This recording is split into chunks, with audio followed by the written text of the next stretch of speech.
Shalom. Call Halayim Yahweh Bahashem Yahweh Shai Bahashem Kodash.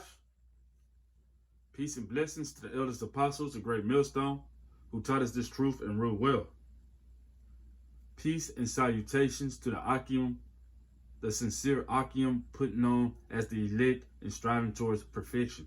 It's your brother Kassad from the Great Millstone Austin out of the branch of Houston, coming to you with a quick hit, about the insanity of Christianity when it comes down to it, man. And I'm going to play this clip and go into it a little bit, and hopefully this will be edifying to the body.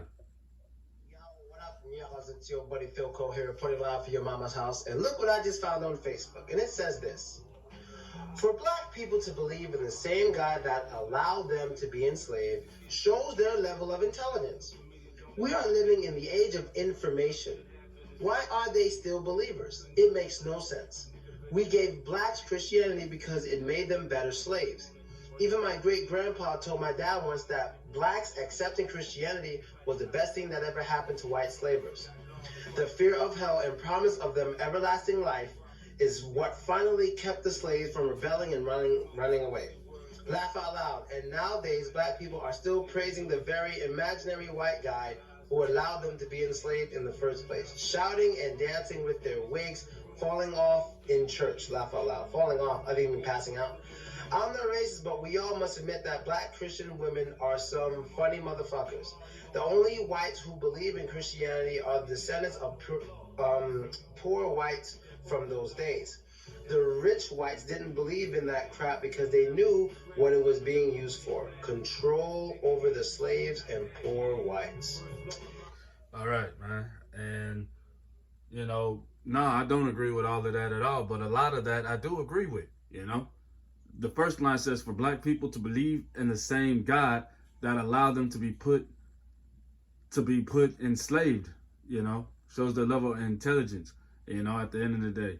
So, yes, man, being that it was our fault to go astray, all right, we sinned, we transgressed, all right, with iniquities against the law, statutes, and commandments that we was given, when we left Egypt, all right. We went back into Egypt at the end of the day, and still to this day, 2/3 of the people are still going back inside of Egypt and operating up under Pharaoh and doing whatever, Pharaoh tells them to do and stuff.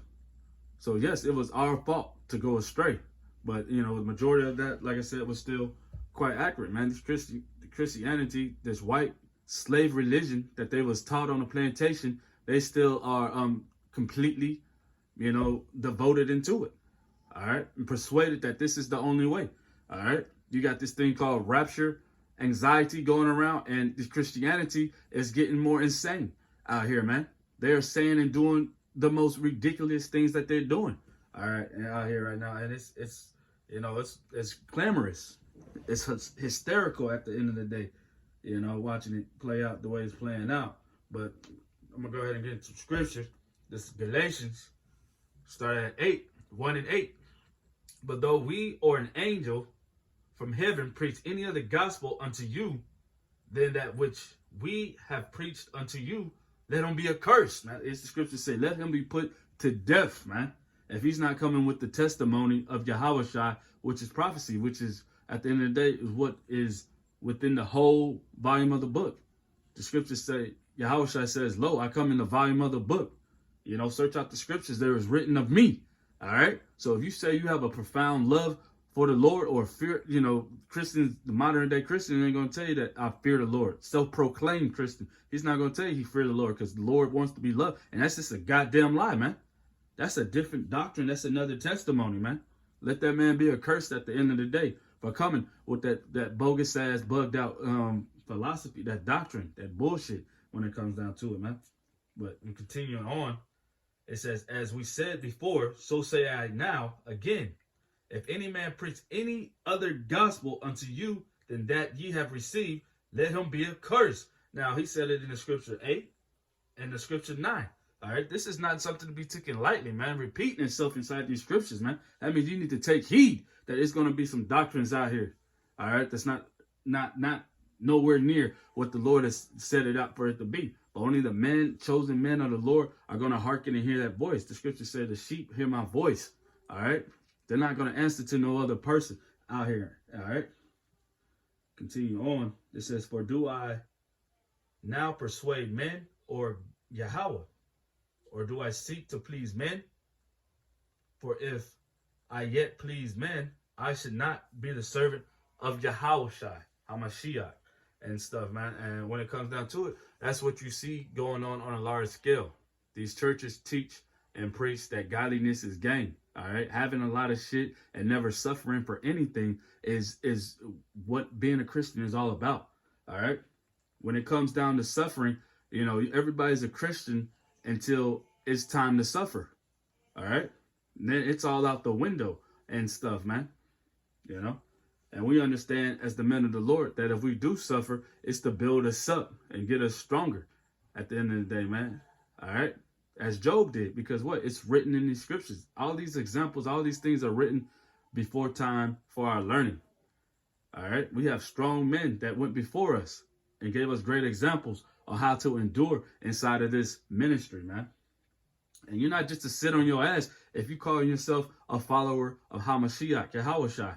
All right. You're supposed to be out there doing the work, man. Following up after him, man. Take up your cross and follow him.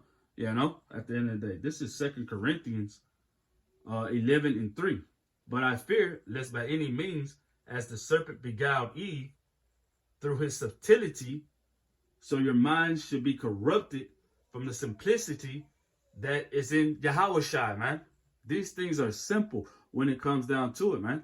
It takes, and what it really takes is Lord to be dealing with you and to have that meek heart and understanding. But these things are not hard, man. All right. These people, the Lord has given up to vile affections when it comes down to it. And they go about to please themselves and please men, please their flesh and carnality. All right. They don't have a spiritual understanding about these things when it comes down to it, man, because they're a carnal man. All right. I'm going to jump into Ezekiel 3:1. Moreover, he said unto me, Son of man, eat that thou findest, eat this roll and go speak unto the house of Israel. So I opened my mouth and he caused me to eat that roll. Right? And he said unto me, Son of man, cause thy belly to eat and fill thy bowels with this roll that I give thee. Then did I eat it, and it was in my mouth as honey and sweetness. All right. And this is the scriptures that we're talking about. He said to eat the whole entire roll.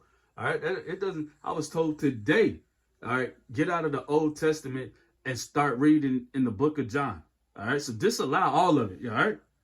Disallow. So I'm just supposed to disallow all of it and jump straight to John. All right. And them not even knowing that the John is going to cut them too. All right. With the Old Testament, whatever they want to, man, these scriptures are sharper than any two-edged sword, as they talk about, man.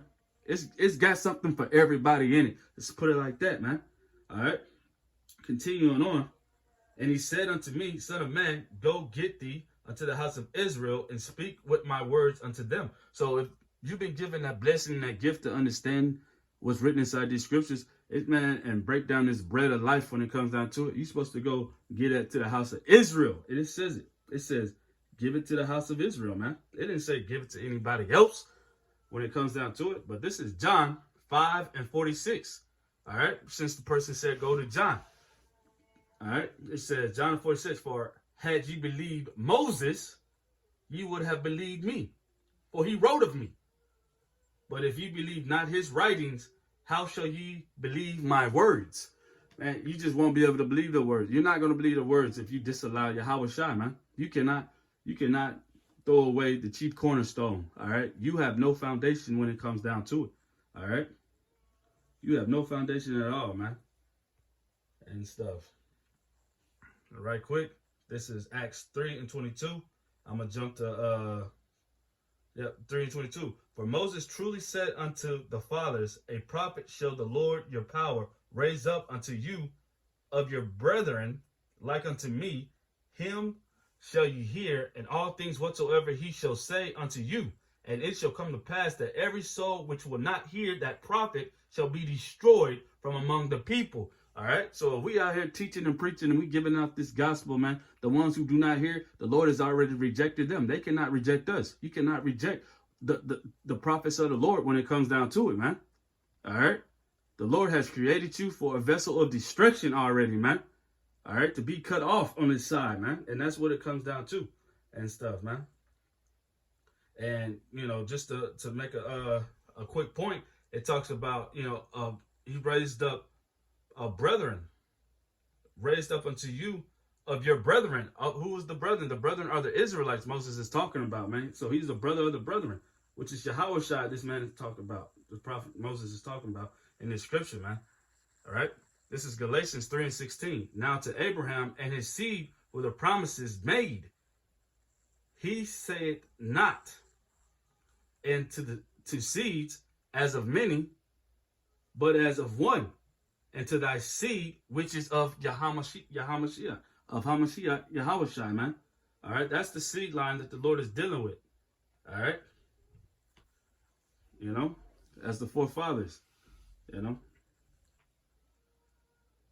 Abraham, Isaac, and Jacob, right? So this is Luke 24:44, last but not least.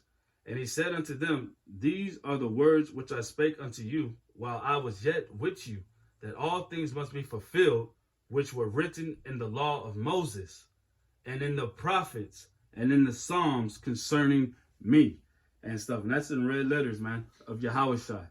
All right? Speaking to you and letting them know that all these things will be fulfilled. That's written inside this entirety of the whole book, man. And with that, I'm going to say shalom.